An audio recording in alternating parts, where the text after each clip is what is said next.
Olá pessoal, meu nome é Francis Gleison, sou professor de Física. Meu nome é Fabiano, sou professor de Química e esse é o primeiro vídeo da série Física e Química no Enem.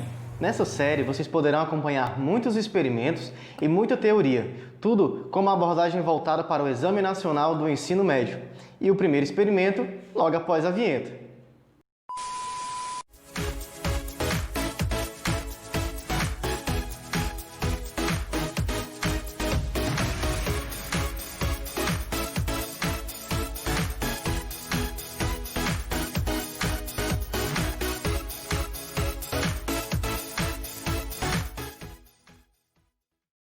No nosso primeiro experimento, vocês irão aprender como acender um LED utilizando moedas de 5 centavos e clipes de metal e ver como que a compreensão desse experimento poderá ajudá-los na hora da prova do Enem. Iremos precisar de um LED, 5 clipes de metal, 5 moedas de 5 centavos, um pouco de vinagre, uma tesoura e uma canetinha para fazermos marcações. Iremos precisar também de um pedacinho de papel. Nele, você fará 5 círculos do tamanho de uma moeda. Com a tesoura, corte os pedacinhos de papel. Agora nós iremos empilhar todos esses materiais, obedecendo essa sequência. Uma moeda de 5 centavos, um papelzinho molhado no vinagre e um clipe. Aqui nós já temos uma pilha. Nós faremos isso 5 vezes, assim nós faremos uma associação em série e a voltagem final será maior. Você vai continuar empilhando os materiais, obedecendo a sequência: moeda, papel, clipe, moeda, papel, clipe, até acabar todos os materiais. No final vai sobrar um clipe. Agora nós vamos testar nossa bateria. Você vai encostar um terminal do LED no clipe de cima e o outro terminal do LED você vai encostar na moeda de baixo. Se não funcionar, você vai inverter o LED.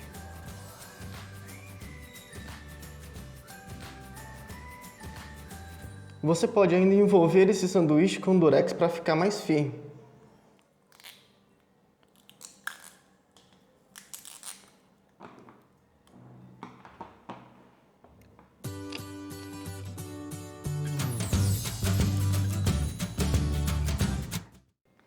Gostaram do experimento?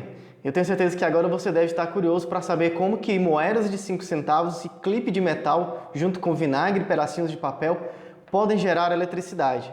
Quem explica isso para nós é o professor Fabiano. E então, pessoal, vamos à explicação, né? Mas eu acredito que depois desse vídeo a gente nunca mais vai conseguir olhar para a moeda de 5 centavos do mesmo jeito. Mas vamos lá, ó. Qual é a química envolvida atrás desse experimento, pessoal? Para responder a isso, a gente precisa voltar num tempo, lá no final do século XVIII, mais precisamente em 1799. Que ano foi esse e qual vai ser a colaboração desse ano para explicar o funcionamento dessa pilha apresentada no experimento?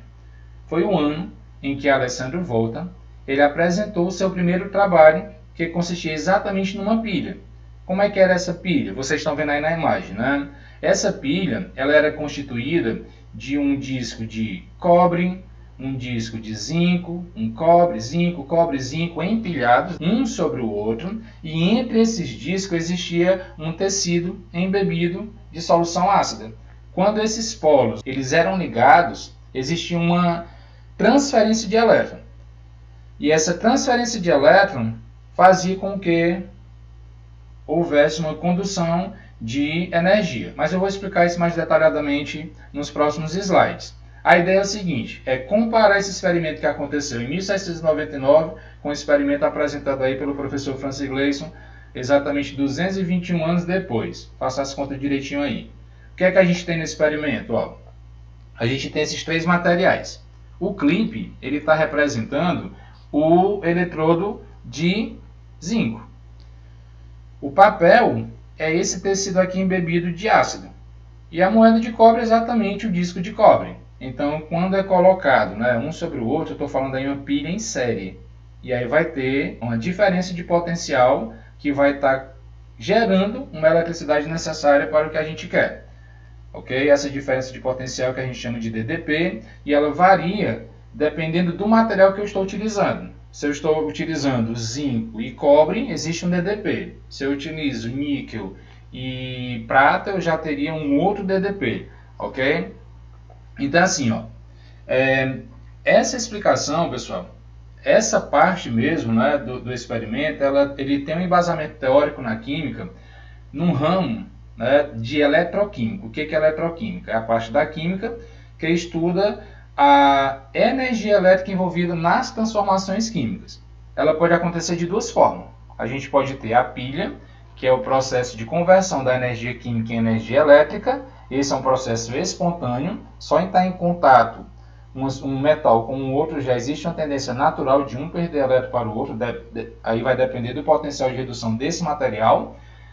E tem a eletrólise, né, que a eletrólise ele não é espontânea, já vai precisar da corrente elétrica, que seria o processo contrário. Eu estaria convertendo energia elétrica em energia química.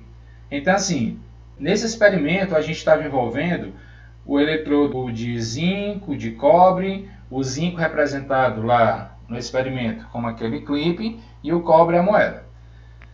Aí aqui, ó, aí o que é que a gente pode interpretar? Para ajudar isso, pessoal, é assim, a gente precisa, para ajudar a entender, né? A gente precisa compreender do cálculo de NOx. Quem não souber, né, calcular o NOx, quem tiver dificuldade, vale a pena a gente estar fazendo uma revisão, procurem outros vídeos aí, porque assim, o processo de variação de NOx ele vai ser fundamental para o entendimento de uma reação de oxirredução, que é exatamente o que estuda aqui o processo eletroquímico e o que explica essa movimentação de elétrons. Mas vamos lá, o objetivo aqui desse vídeo não é mostrar cálculo de NOx, a gente vai partir do conceito que vocês já estão entendendo. E quem não está, procura lá em outra fonte, beleza? Então assim, primeira regra básica, a gente sabe que o zinco, por ser substância simples, ele vai apresentar NOx zero. Toda substância simples apresenta NOx zero. Esse zinco, pessoal, depois da transformação, ele está aqui em contato com o sulfato de zinco. E assim, lá na tabela de ânions, quando a gente estuda, né, a tabela de ânions, a gente percebe que o sulfato ele é representado por SO4 2-. Então, tudo que está ligado ao sulfato vai ter uma carga 2 positiva, exatamente para anular essa carga negativa. O que a gente percebe? O zinco está aí passando de 0 para 2. Isso indica, pessoal, que ele está perdendo 2 elétrons. Perdendo para quem? Se a gente analisar aqui o sulfato de cobre, como eu falei, tudo que está ligado ao sulfato vai ter carga mais 2. E o cobre aqui, por ser substância simples, é 0. O que a gente está analisando? O processo contrário. Da mesma forma que ó, a gente viu aqui, o zinco ele está perdendo 2 elétrons. Quem está ganhando esses 2 elétrons? O elemento de cobre. Ok? Então, a esse processo de perda de elétron é o que a gente chama de oxidação. E ao processo, né, que a gente chama de ganho de elétron, seria a redução. Ok? Não existe oxidação sem redução. Um perder elétron, ele está perdendo para algum outro elemento. Ok? E essa perda de elétron, pessoal, entre um e outro, essa movimentação de elétron, é o que explica a condução de corrente elétrica lá no experimento. Entendido até aí? Eu trago aqui uma representação da pilha de Daniel. Certo? O Daniel ele também colaborou bastante com um estudo voltado para a eletroquímica. E nessa pilha, o que é que a gente pode perceber? Ó? Ele apresentava, né, como experimento um eletrodo de zinco dentro de uma solução de sulfato de zinco, ligado por um fio condutor a um eletrodo de cobre, e esse eletrodo de cobre estava imerso aqui em uma solução de sulfato de cobre. Olha lá, zinco, cobre, ligados por um fio, onde vai existir a movimentação de elétrons, e dentro de soluções de sulfato de zinco e sulfato de cobre. O que é que a gente percebia, ou no caso, o que ele percebeu, depois de um determinado tempo? Que esse eletrodo de zinco, ele começava a ser corroído, enquanto o eletrodo de cobre aumentava a sua massa. O que explicava isso? Até o slide anterior, a gente tinha o que a gente chama na química como uma linguagem simbólica. A gente estava aqui representando, estava muito abstrato a ideia de movimentação de elétron, perder elétron, como é que a gente realmente vai vai explicar isso, né? Como é que a gente vai concretizar isso? Aí tá aí, ó. O que Daniel fez? Ele acabou trazendo para a gente uma explicação macroscópica do fenômeno apresentado lá em 1799 por Alessandro Volta. Ok? Olha o que eu estou dizendo. Lá naquela experimentação, a gente sabia que tinha uma movimentação de elétron, mas era uma coisa mais abstrata, uma coisa mais simbólica, né? Falando de uma linguagem simbólica em química. Só que Daniel fez o quê? Ele trouxe essa linguagem simbólica para uma coisa mais macroscópica. Era palpável, era visível, dava para a gente ver aqui o fenômeno, ó, o zinco notoriamente aqui perdendo a massa, enquanto o cobre estava aumentando a massa. Então o que explica aqui, pessoal? Exatamente o que a gente viu na equação apresentada. Essa aqui é a equação. O zinco, ele perde elétron, isso é fato. Quando ele perde elétron, ele se transforma em Zn em 2+. Percebam que a solução ela fica muito concentrada, muito positiva. Esses elétrons, quando vêm para o eletrodo de cobre, carrega esse eletrodo de cobre negativamente, e aí os cátions cobre 2+, ó, esses cátions aqui, eles vão se juntar ao eletrodo, vão pegar esse elétron. Então, isso é que vai realmente fazer com que haja esse aumento da massa. Ok? Então, existe aqui uma movimentação natural. Ó. O elétron saindo do zinco para o cobre. E aí, se a gente pega essa movimentação de elétron e criar algum dispositivo, a gente vai ter sim como acender luz de LED, como usar nos materiais que a gente usa no nosso dia a dia. Né? Tudo que você usa pilha é exatamente por meio de processo dessa forma. Claro que é assim, pessoal. Essa é só a representação de uma pilha. Entendam que existem várias e várias pilhas, inclusive pilhas em série. Então, para entender melhor, pessoal, eu acho que está bem claro que o objetivo desse vídeo, dessa série, é fazer com que a gente ajude vocês a entender um pouco mais da química e da física envolvida lá no Enem. Então, nada mais justo, nada melhor do que trazer para vocês uma questão que trabalhe exatamente esse conceito de eletroquímica, né? A gente tem aqui uma questão, e eu vou ler esse enunciado, que diz o seguinte, ó. A invenção do LED azul, que permite a geração de outras cores para compor a luz branca, permitiu a construção de lâmpadas energeticamente mais eficientes e mais duráveis do que as incandescentes e fluorescentes. Em um experimento de laboratório, pretende-se associar duas pilhas em série, a gente estava falando só de uma pilha normal, a gente vai falar agora de pilha em série, para acender um LED azul, que requer 3,6 volts para o seu funcionamento. Considere as semi-reações de redução e seus respectivos potenciais mostrados no quadro. Pessoal, atentem para esse 3,6 volts, ok? É necessário que exista essa voltagem para que essa luz de LED ela realmente seja acesa, ok? Então, assim, aqui a gente tem uma tabela. Nessa tabela, a gente tem o diferencial, né, que a gente chama de potencial de redução de cada um desses aqui. E aí a questão traz o comando, né, que é uma das partes mais importantes que a gente tem. Qual associação em série de pilhas fornece diferença de potencial nas condições padrão suficiente para acender o LED azul? Então a gente vai ter, né, que ter entre essas pilhas aqui, a gente vai procurar o gabarito, que é aquela que vai ter no mínimo 3,6 para acender essa nossa luz de LED azul. Como a imagem, pessoal, ela tá muito pequena, eu acredito que vocês não estejam vendo de uma forma bem nítida, eu já trago logo aqui para vocês o gabarito, que é a letra C. Pronto, encerramos aqui, brincadeira.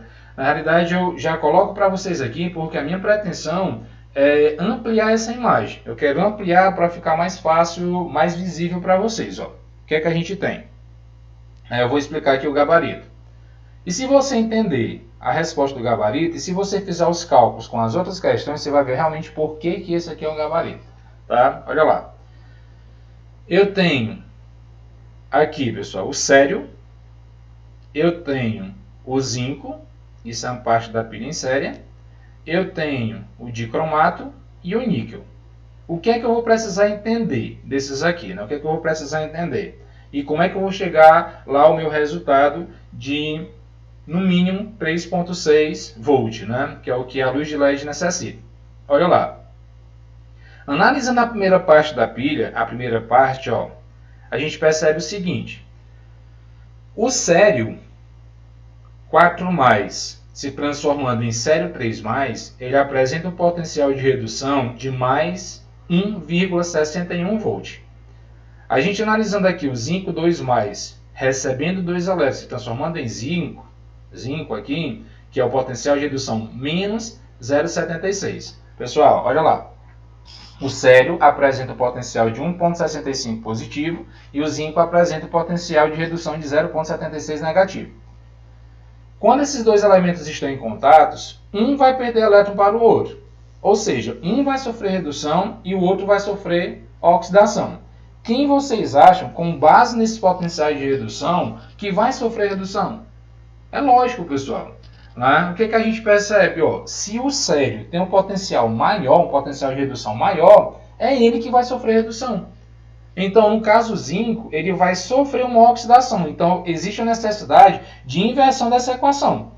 Tá? Porque aqui eu estou apresentando para vocês, a tabela apresenta potenciais de redução. Então, qual seria o potencial de oxidação do zinco? Mais 0,76. Por que mais 0,76? Porque eu inverti a minha equação. No meu processo, eu não vou ter o zinco 2+ transformando em zinco. Como ele vai sofrer oxidação, é o zinco que vai se transformar em Zn2+. Então, olha lá, pessoal. Entenda. Toda vez que tu tiver dois potenciais de redução, o maior, lógico, é a reação que vai sofrer realmente uma redução. Se eu tenho um potencial de redução maior, sofre redução. Se eu tenho um potencial de redução menor, é ele que vai sofrer oxidação. Então, tu vai inverter a equação e inverter o sinal. Feito isso, o que é que a gente faz? A gente soma os valores. Ok? Somando 1,61 com 0,76, a gente chega em 2,37 volts. Esse é o potencial dessa primeira parte dessa pilha em série. Ok? Para quem não entendeu, preste atenção no segundo exemplo que vai ficar mais claro para vocês. A gente tem aqui agora o dicromato e o níquel. Quando a gente analisa na tabela fornecida na questão, a gente percebe que o potencial de redução do dicromato é 1,33 positivo, enquanto do níquel é 0,25 negativo. Então, para quem já entendeu, o que é que a gente vai fazer? A gente vai pegar o menor potencial de redução, vai inverter essa equação, porque ela vai sofrer oxidação, e o sinal vai mudar. O que era 0,25 negativo passa a ser 0,25 positivo. Somando os dois valores aqui, a gente tem um potencial de 1,58 volts. E uma dica, apesar de estar bem claro aqui, né, como macete para vocês, dos dois valores, pega o menor, inverte o sinal, tu já tem um potencial, o DDP dessa pilha. Mas assim, a dica que eu ia dar para vocês é assim, se esse valor dá negativo, alguma coisa tu fez errado, porque eu falei lá no início, pilha é um processo espontâneo, e por ser espontâneo, sempre vai dar um valor positivo. Ok? Então, somando esse valor de 2,37, pessoal, com 1,58, a gente tem aí 3,95. Esse valor, ele chega ao mínimo, né? Lá era 3,6 volts, então tem como essa luz de LED realmente acender. Se você for tentar fazer isso nos outros itens, você vai ver que realmente não vai chegar essa energia. Ok? Mas assim, eu não vou aqui estar testando item por item, porque senão eu vou deixar o vídeo muito extenso. Ok? Essa questão, pessoal, para quem trabalha com o Enem, para quem estuda para Enem, tem que saber que o Enem ele é baseado em competências e habilidades. E essa questão que a gente traz para vocês hoje, ela é da competência da área 7, como vocês estão vendo, que se refere aqui, apropriar-se de conhecimentos da química para, em situações problema, interpretar, avaliar ou planejar intervenções científico-tecnológicas. E a habilidade envolvida, a habilidade 24, que coloca utilizar códigos e nomenclaturas da química para caracterizar materiais, substâncias ou transformações químicas. Beleza? Então é isso, pessoal. É essa a teoria química por trás desse experimento aí apresentado. Outro assunto que sempre cai no Enem e pode ser explicado através deste experimento é a compreensão do funcionamento de circuitos elétricos. Na matriz de referência do Enem, esse assunto está previsto na habilidade 5 da competência 2 da área de Ciências da Natureza. Na nossa pilha de moedas, podemos ver a construção de um circuito elétrico simples. Um circuito elétrico simples, ou apenas circuito simples, é formado por um gerador elétrico, que no nosso experimento era a nossa pilha de moedas, um dispositivo elétrico, que era o LED, e fios condutores. Se observarmos a estrutura interna de um LED, existe uma parte menor aqui e uma parte maior. Essa parte menor deve ser ligada no lado positivo da pilha, que no caso era a moeda de baixo. Esse lado maior deve ser ligado no lado negativo, que no caso da pilha de moedas era o clipe de metal. Se nós tivéssemos invertido o LED, ele não iria acender. Isso porque o LED é um dispositivo polarizado. Se em um outro experimento tivéssemos uma lâmpada incandescente e uma pilha, a lâmpada permaneceria acesa mesmo que invertêssemos a polaridade da pilha ou da lâmpada. O Enem pode cobrar do candidato a compreensão do funcionamento de circuitos simples através de questões que envolvam cálculos ou representações gráficas e desenhos, como é o caso da questão que eu vou apresentar para vocês agora. Bom, gente, essa é uma questão que caiu no Enem em 2011 e diz o seguinte: um curioso estudante, empolgado com a aula de circuito elétrico que assistiu na escola, resolve desmontar sua lanterna. Utilizando-se da lâmpada e da pilha retirados do equipamento e de um fio com as extremidades descascadas, faz as seguintes ligações com a intenção de acender a lâmpada. E aqui são as ligações realizadas pelo estudante. E a questão pergunta o seguinte: tendo por base os esquemas mostrados, em quais casos a lâmpada acendeu? E aqui nós temos as alternativas. Para compreender melhor essa questão, vamos dar uma ampliada aqui nessa imagem. Vamos ver que é a montagem de número 1. Nessa montagem, vemos que um dos terminais da lâmpada está ligado no polo positivo da pilha.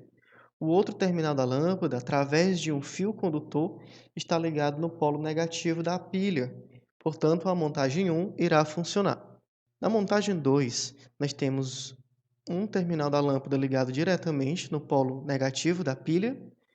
Um dos terminais da lâmpada está conectado aqui em um fio condutor, mas esse fio condutor não está conectado no polo positivo da pilha. Portanto, a montagem 2 não irá funcionar. Na montagem 3, temos um terminal da lâmpada conectado diretamente no polo positivo da pilha. Um dos terminais da lâmpada está ligado aqui em um fio condutor, e esse fio condutor está ligado no polo negativo da pilha. Portanto, a montagem 3 irá funcionar.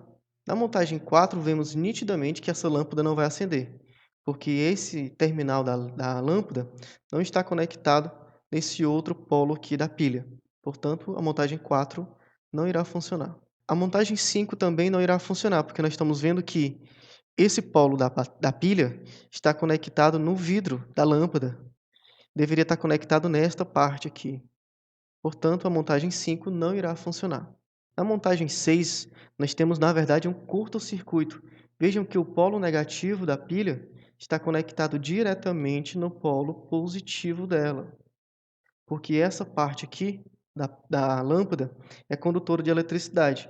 Então, nós temos aqui, na verdade, uma conexão direta do polo positivo para o lado negativo, o que configura um curto-circuito. Então, a montagem 6 não irá funcionar. Na montagem 7, nós temos um terminal da lâmpada ligado diretamente no polo positivo da pilha. O outro terminal da lâmpada está conectado através de um fio condutor no polo negativo da lâmpada, no polo negativo da pilha. Portanto, a montagem 7 irá funcionar. Voltando à questão, vemos que a alternativa correta é a letra D. Circuito elétrico está no tópico eletricidade, e este é um dos assuntos mais reincidentes nas questões de físicas da prova do Enem. Então, né, pessoal, a gente chega aqui ao final do primeiro vídeo da série Física e Química no Enem. Essa série que tem como objetivo tornar essas duas disciplinas que compõem aí a ciência da natureza uma área bem pesada no Enem, para quem fez o Enem, para quem se prepara para o Enem sabe disso. Então o objetivo dessa série aqui é facilitar. Ó, a gente sabe, né, como diz aqui a minha camisa, ó, química é difícil, mas a vida também é, supere. E aí para você superar, existe aqui essa série de vídeos, a gente vai estar lançando periodicamente conteúdos que casam com a parte química e física, exatamente para facilitar a compreensão de vocês nas temáticas, de você ir lá para o Enem e não fazer feio, beleza? Tchau, tchau.